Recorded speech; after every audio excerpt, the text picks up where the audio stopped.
qu'il se charge de porter sa croix et qu'il me suive. Yeah! God soldier, RAF de flow, YNR production, le diable échoue, God soldier, pour la gloire du très haut, RAF de flow, pour la gloire du très haut, YNR production, pour la gloire du très haut, la gloire du très haut, yeah! Yo, tous les jours je lis ma Bible pour connaître la vérité parce que c'est elle qui me rend libre. J'ai compris grâce à elle que la vie n'est pas un jeu et qu'il y a une guerre et que mon âme en est l'enjeu. Gloire à Dieu.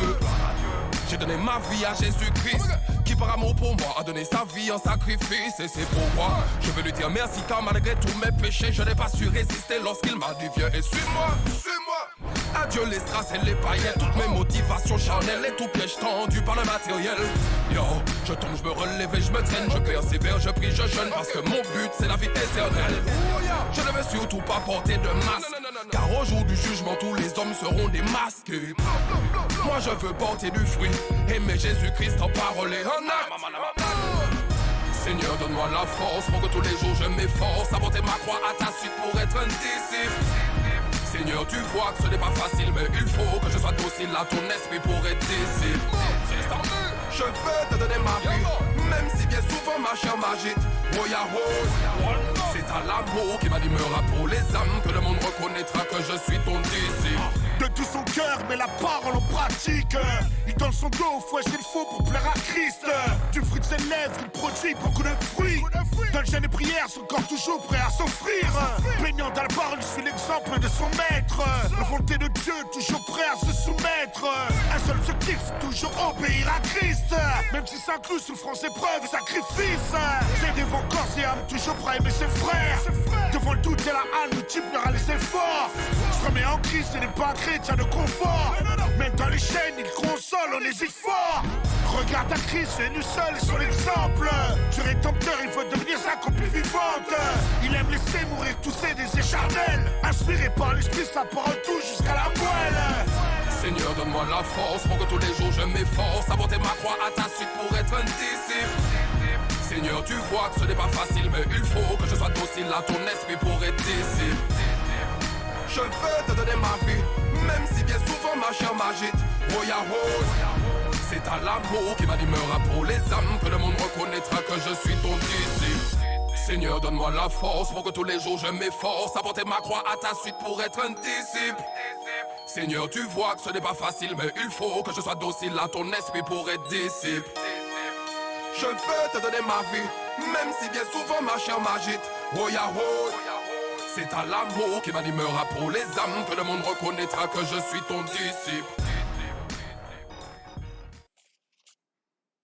Bonjour à toutes et à tous, bienvenue pour une nouvelle vidéo intitulée « La mort n'est pas la fin ». Je répète, nouvelle vidéo intitulée « La mort n'est pas la fin ». Donc déjà merci à Raph de Flow pour sa musique Disciple que vous pouvez retrouver gratuitement sur YouTube. Oui, mes frères et sœurs, la mort n'est pas la fin. La mort n'est pas la fin. Bien que notre corps soit mortel, c'est-à-dire qu'il finira par vieillir et disparaître, notre âme est éternelle. Et je fais cette vidéo pour bien prendre conscience que cette vie détermine notre futur. Oui, cette vie et nos choix déterminent notre futur. Il existe deux issues possibles. La première est le paradis avec le Seigneur. Et la seconde est la condamnation éternelle, c'est-à-dire l'enfer avec le diable et ses démons. Ce qui détermine notre éternité et notre entrée au royaume de Dieu, c'est la foi en Jésus-Christ. Oui, c'est lui qui, par son sang, est une victime propitiatoire, qui nous accorde le pardon des péchés. C'est par la grâce et la miséricorde de Dieu, de Jésus-Christ à Golgotha, que nous sommes sauvés. Alléluia. Et pour rester dans ce sauvetage, il faut rester dans la foi en Jésus-Christ jusqu'à la fin, quoi qu'il en coûte. Alléluia. Toi, mon frère, ma sœur, qui croit en Jésus-Christ, qui a foi en lui, le royaume des cieux t'est pleinement ouvert et accordé au nom de Jésus-Christ. Alléluia. La Bible dit, première épître aux Corinthiens, chapitre 15, versets 1 à 3. « Je vous rappelle, frères, l'évangile que je vous ai annoncé, que vous avez reçu, dans lequel vous avez persévéré. et par lequel vous êtes sauvés, si vous le retenez tel que je vous l'ai annoncé. Autrement, vous auriez cru en vain. Je vous ai enseigné avant tout, comme je l'avais reçu, que Christ est mort pour nos péchés selon les Écritures. Alléluia, donc vous voyez, gardons le pardon des péchés par grâce au moyen de la foi en Jésus-Christ. Voilà notre combat. Et cela nous met à part.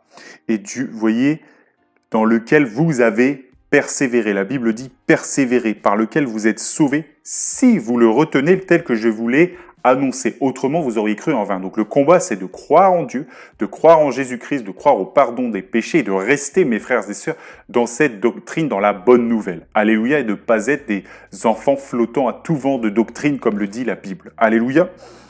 Et j'aimerais aujourd'hui vous rappeler qu'un chrétien est un anticonformiste, c'est-à-dire qu'il va de plus en plus faire les choses autrement que les gens de ce monde, car ce monde va aller de plus en plus dans les ténèbres. Et le chrétien, mon frère, ma sœur, toi qui as foi en Jésus-Christ, tu vas être de plus en plus mis en part, et Dieu va de plus en plus te protéger, t'élever et te bénir, parce que les attaques contre toi vont augmenter. Alléluia. La Bible dit, dans l'Épître aux Romains, chapitre 12, versets 1 et 2. Premier Épître aux Romains, chapitre 12, versets 1 et 2. Je vous exhorte donc, frères, par les compassions de Dieu, à offrir vos corps comme un sacrifice vivant, saint, agréable à Dieu, ce qui sera de votre part un culte raisonnable. Ne vous conformez pas au siècle présent, mais soyez transformés par le renouvellement de l'intelligence, afin que vous discerniez quelle est la volonté de Dieu, ce qui est bon, agréable et parfait. Je relis. Ne vous conformez pas au siècle présent, mais soyez transformés par le renouvellement de l'intelligence, afin que vous discerniez quelle est la volonté de Dieu, ce qui est bon, agréable et parfait. Alléluia. L'apôtre nous demande de servir Dieu avec crainte en étant agréable au Seigneur. Et il nous dit de ne pas se conformer au siècle présent, mais d'être transformé par la révélation de l'évangile de la foi en Jésus-Christ, la foi en Dieu. Alléluia. Bien-aimé dans le Seigneur, si tu comprends que la mort n'est pas la fin, mais uniquement la fin de l'épreuve de ta foi en Jésus-Christ, alors tu comprends vraiment le monde. Tu le vois tel qu'il est. Il n'est qu'un moment qui précède notre éternité. Il n'est qu'un test pour savoir si nous allons veiller et prier dans le Seigneur Jésus-Christ. Alléluia. À ceux qui veilleront, le royaume des cieux sera pleinement ouvert et les bénédictions temporelles pleuvront au nom de Jésus-Christ. Alléluia.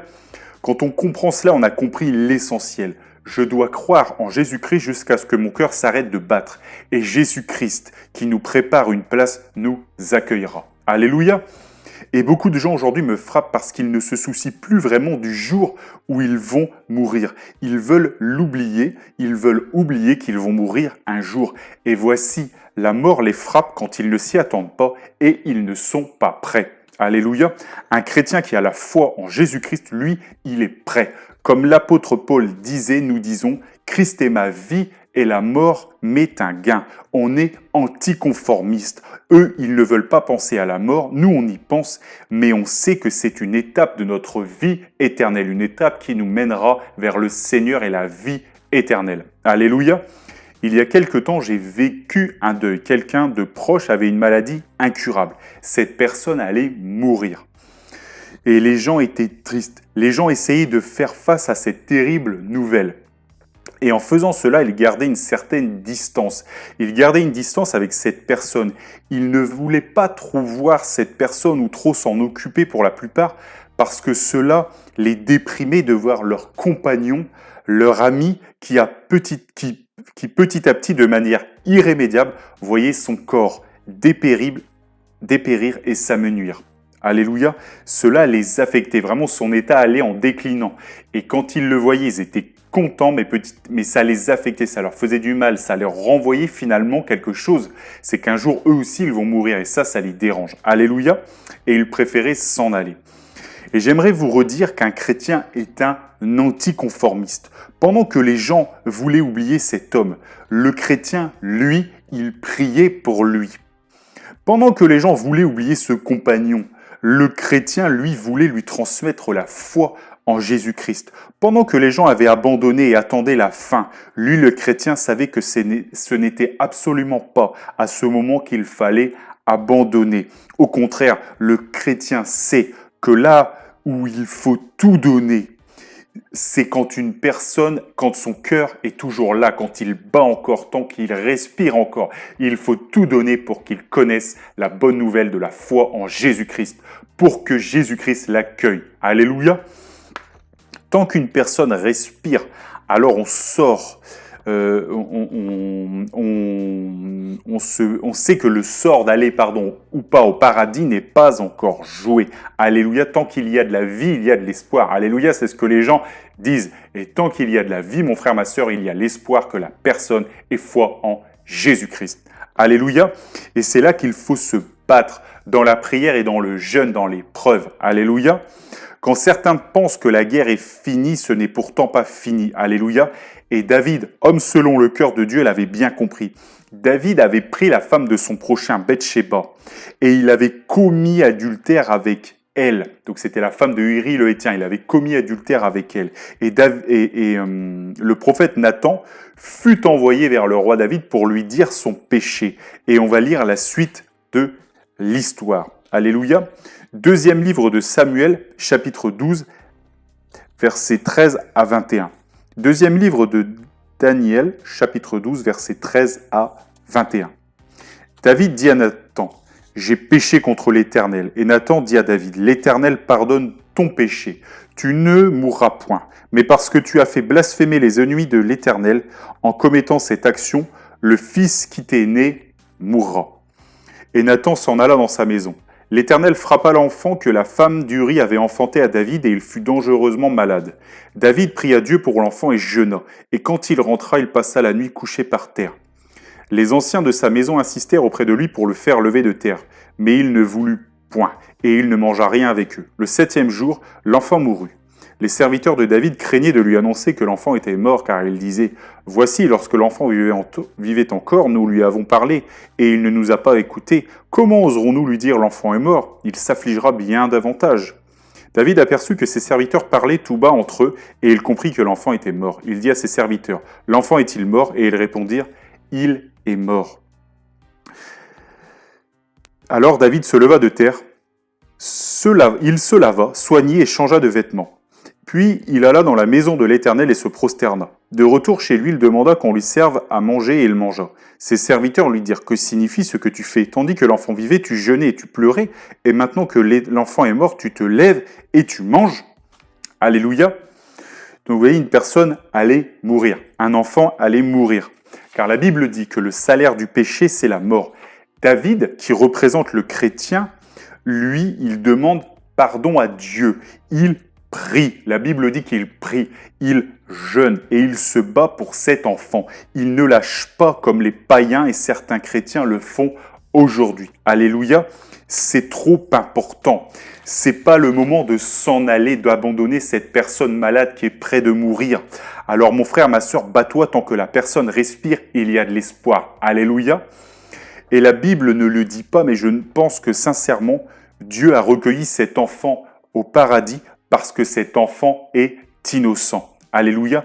Dieu aurait pu prendre l'enfant de suite. Mais la Bible dit qu'il fut dangereusement malade. C'est-à-dire qu'il ne prit pas de suite, il ne mourut pas de suite, mais il voulait voir comment David réagirait. Et pendant 7 jours, David s'est battu dans la prière, dans le jeûne. Il dormait par terre, il s'est battu du mieux qu'il put afin que Dieu change d'avis et sauve cet enfant. Alléluia. Et quand la mort est venue, il y a eu une cérémonie, comme on peut le voir aujourd'hui. Les gens viennent témoigner un respect pour la personne qui est disparue et peut-être même prier pour elle. C'est bien, mais c'est vraiment dommage. C'est quand la personne respire qu'il faut se battre pour elle. C'est pas à la fin de la course de sa vie qu'il faut venir. Alléluia. Et David, donc lui, pendant que l'enfant était encore vivant, pendant qu'il respirait, même si la Bible dit qu'il était dangereusement malade, il pria, il jeûna, il s'est battu. Alléluia. Et c'est comme ça que nous devons aussi faire. C'est pas lorsque la personne est décédée qu'il faut venir prier. Oui, c'est bien de lui rendre un dernier témoignage, du respect, mais c'est surtout avant qu'il faut se battre. Alléluia. Et David, après la mort, de cet enfant. Il a remis ses vêtements propres. Alléluia. Il s'est lavé, il s'est levé, il a mangé. Et là, le monde, les gens du monde n'ont pas compris. Pour eux, c'est là qu'on pleure. C'est là qu'on est le plus triste. Mais David, lui, qui est l'image du chrétien, qui est l'anticonformiste, alléluia, c'est-à-dire qu'il ne se conforme pas au temps présent et même au temps passé, alléluia, il sait qu'il a fait ce qu'il pouvait pour intercéder pour une âme. Et ça, c'est le plus important. Lui, mes frères et sœurs, il a été là pendant la bataille de la foi.